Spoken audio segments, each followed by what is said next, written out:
नमस्कार विद्यार्थी मित्रांनो, आज आपण इयत्ता 6वीची गणिताची घटक चाचणी 2ची प्रश्नपत्रिका सोडवत आहोत. प्रश्न पहिला अ. योग्य पर्याय निवडून रिकाम्या जागा भरा. एका वस्तूची खरेदी किंमत 200 रुपये व विक्री किंमत 240 रुपये, तर नफा टिंबटिंब. म्हणजे आता इथे बघा 240 रुपये विक्री किंमत आहे, मग 240 बंदा 200 गेले 40 रुपये, म्हणून 40 रुपये नफा होईल. 6x बरोबर 30. तर एक्सची किंमत काढायची आपल्याला. एक्सची किंमत विचारली आहे. 6x छेद, आता इथं 6xचा x घालवायचा म्हणून 6ने भागलं आहे. उजव्या बाजूला पण 6ने भागलं तर हा 6 गेला, x राहिला. 6 पंचे 30 म्हणून x बरोबर 5. 25% म्हणजे 100पैकी 25% म्हणजे 100पैकी 25, म्हणजेच 100पैकी किती येणार? 25. बँक खात्याचे प्रकार सांगा. आता बँक खात्याचे प्रकार कोणकोणते आहेत बघा. बचत खाते, चालू खाते, मुदत ठेव खाते आणि आवर्ती ठेव खाते. 18चे 45शी असलेले प्रमाण काढा. आता 18 45, 18/45. आता 18 आणि 45ला कोणत्या संख्येने भाग जातो ते एकाच संख्येने भाग गेला पाहिजे. म्हणजे 9ने भाग जातो आहे. 9 दुणे 18 आणि 9 5 45, 2 5 म्हणजे 2/5 म्हणजेच 2 5. पुढचं आहे 10चे 10% म्हणजे किती? 10चे 10% म्हणून 10चे गुणिले करायचं आणि 10% म्हणजे 10चे 100. बघा आता इथं 10चे ऐवजी गुणिले आणि 10चे 100. 10% म्हणजे 10चे 100. आता हा एक 0, हा एक 0, 2 0 गेले, म्हणून बरोबर किती आलेलं आहे? 1. म्हणजे 10चे 10% म्हणजे किती? प्रश्न दुसरा. खालील कृती पूर्ण करा. कोणत्याही दोन. 20 मीटर कापडाची किंमत रुपये 3600 आहे, तर 16 मीटर कापडाची किंमत किती? प्रथम 1 मीटर कापडाची किंमत काढू. आता इथे जसं दिलं असेल त्याप्रमाणेच आपल्याला ते बॉक्स भरावे लागतात. 20 मीटर कापडाची किंमत दिलेली आहे 3600 रुपये.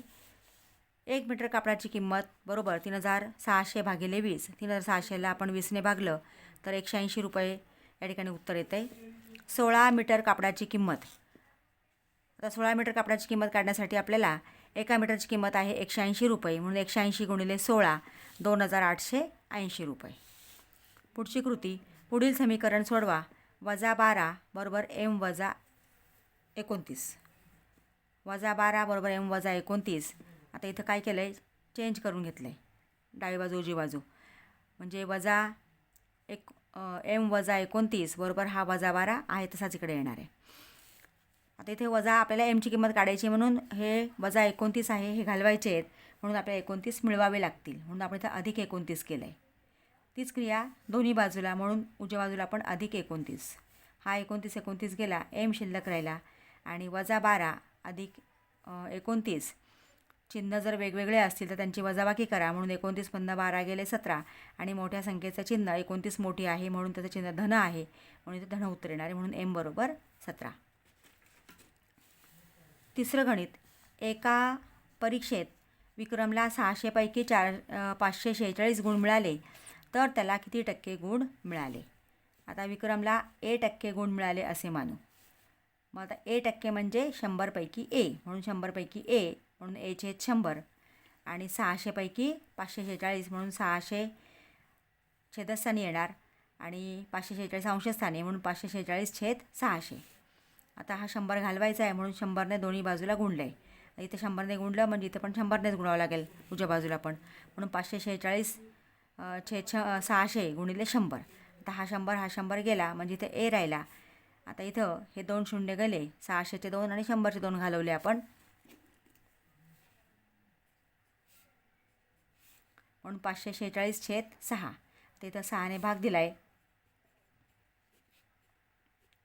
6 1 6, 6 9 54 आणि 6 1 6, म्हणजे A बरोबर 91, म्हणून विक्रमला परीक्षेमध्ये 91% गुण मिळाले.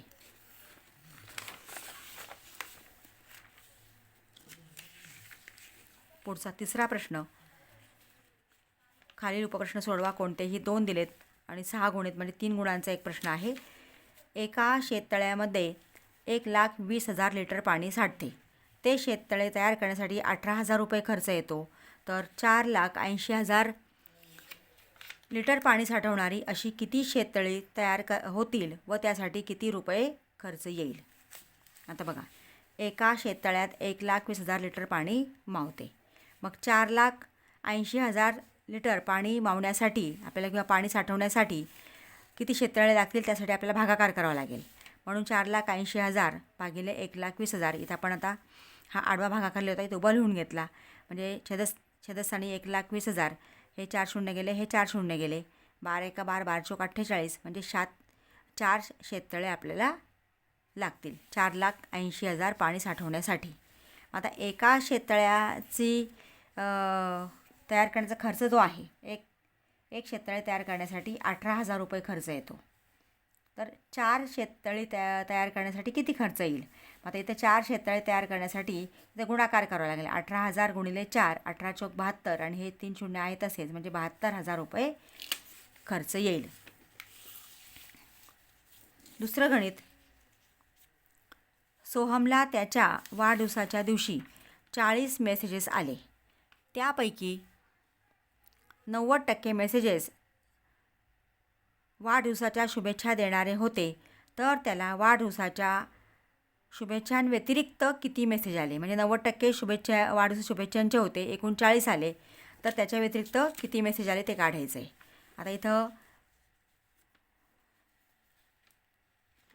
सोहमला वाढदिवसाच्या शुभेच्छा देणारे एक्स मेसेज आले असे मानू. मग 40 पैकी एक्स मेसेज आले आणि 90% मेसेज आलेले आहेत. म्हणून 90/100 म्हणजे x/40 बरोबर 90/100. आता हा 40 आपल्याला घालवायचा आहे म्हणून ते आपण भागिले 40 आहे म्हणून 40ने गुणलं. उजव्या बाजूला 40ने गुणावं लागेल. 40 गेला, x राहिला आणि इथं हा शून्य आणि हा शून्य, हा एक शून्य हा शून्य घालवला तर 9 गुणिले 4 बरोबर 36, x बरोबर 36 आणि x आपण मानलेला आहे शुभेच्छा देणारे मेसेज.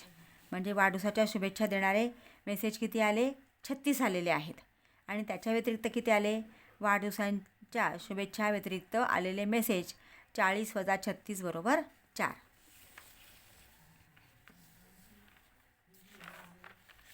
पुढचं गणित, अर्चनाने काही किलोग्रॅम गहू बाजारातून खरेदी केला. प्रत्येक महिन्याला 12 किलोग्रॅम असे 3 महिने गहू दळण्याकरता काढले.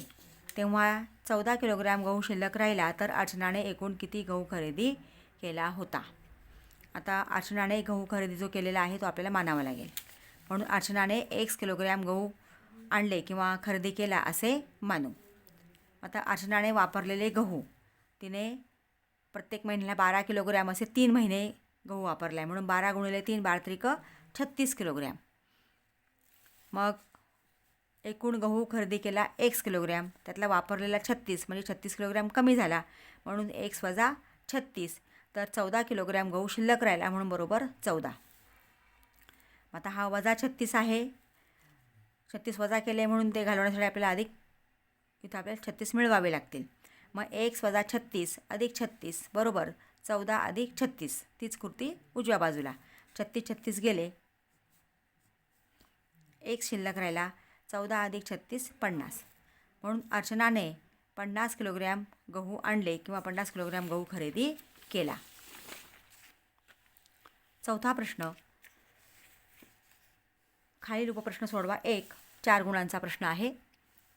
महेशने रुपये 8,650 दशादशे 6 दराने म्हणजे दर साल दर शेकडा म्हणजे प्रत्येक 100 रुपयाला प्रत्येक वर्षाला 6 रुपये एका वर्षासाठी बँकेत ठेवले. तर एका वर्षानंतर महेशला एकूण किती रुपये मिळतील? आता इथं आपल्याला 8,650 वरचं व्याज काढायचं आहे. म्हणून 8,650 वरचे व्याज x रुपये मानू. 100 वरचे व्याज 6 रुपये आहे कारण दशादशे 6 आहे. म्हणून 8,650ला x रुपये व्याज म्हणून x/8,650 6/100 कारण 100ला 6. 8,650 घालवायचे म्हणून त्याच संख्येने दोन्ही बाजूला गुणावं लागेल कारण इथं भागिले आहेत. ह्या दोन्ही संख्या घालवल्या, x राहिला इथं. आता हा एक शून्य गेला, हा एक शून्य गेला. आपण 5ने भाग दिला, 5 दुणे 10, 5 1 5, 3 उरले 5 7 35, 1 उरला 5 3 15. मग 6/2 गुणिले 173 मग 2ने पुन्हा आपण 6ला भाग दिला, 2-6 म्हणून 3 गुणिले 173. त्यांचा गुणाकार आला 519. मग महेशला बँकेकडून मिळणारी रक्कम, आता बँकेकडनं किती मिळतील त्याला, तर त्याने ठेवलेली रक्कम पण मिळेल आणि व्याज पण मिळेल. म्हणून 8,650 अधिक 519 बरोबर 9,169 रुपये परत मिळतील. पुढचं गणित. प्रमोदने घाऊक बाजारातून मेथीच्या 100 जुड्या 400 रुपयांना खरेदी केल्या. म्हणजे इथं खरेदी किंमत आहे 400 रुपये, जुड्या घेतलेल्या आहेत 100. अचानक आलेल्या पावसामुळे त्याच्या हातगाडीवरील 30 जुड्या भिजून खराब झाल्या. मग 100 जुड्यांमधल्या 30 जुड्या खराब झाल्या म्हणून शिल्लक किती राहतील? मग 100मधनं 30 गेले 70 जुड्या. उरलेल्या जुड्या 5 रुपयांना एक याप्रमाणे विकल्या तर त्याला नफा झाला की तोटा किती? आता बघा, मेथीच्या जुड्यांची खरेदी किंमत 400 रुपये, 30 जुड्या खराब झाल्या. मग मेथीच्या शिल्लक जुड्या किती आहेत? तर 100 वजा 30 बरोबर 70. मग 70 जुड्यांची विक्री किंमत, त्याने एक जुडी 5 रुपयाला विकलेली आहे म्हणून 70 गुणिले 5 बरोबर 7 35 आणि हा 0 म्हणजे 350 रुपयांना त्याने उरलेल्या 70 जुड्या विकलेल्या आहेत. आता इथं खरेदी किंमत आहे 400 रुपये, विक्री किंमत आहे 350. मग खरेदीपेक्षा विक्री इथं कमी आहे म्हणून तोटा झालेला आहे. मग तोटा बरोबर खरेदी किंमत वजा विक्री किंमत, 400 वजा 350 बरोबर वजाबाकी आली 50, म्हणजे प्रमोदला 50 रुपये तोटा झाला. तर अशा प्रकारे विद्यार्थी मित्रांनो ही प्रश्नपत्रिका आपण सोडवलेली आहे. तुम्ही अजूनही चॅनलला नवीन असाल तर प्लीज चॅनलला सबस्क्राईब करा. मी अशाच प्रकारच्या प्रश्नपत्रिका सगळ्या वर्गांच्या आणि सगळ्या विषयांच्या टाकणार आहे, म्हणून चॅनलला सबस्क्राईब करा, बेल आयकॉन प्रेस करा. व्हिडिओ आवडला असेल तर लाईक करा.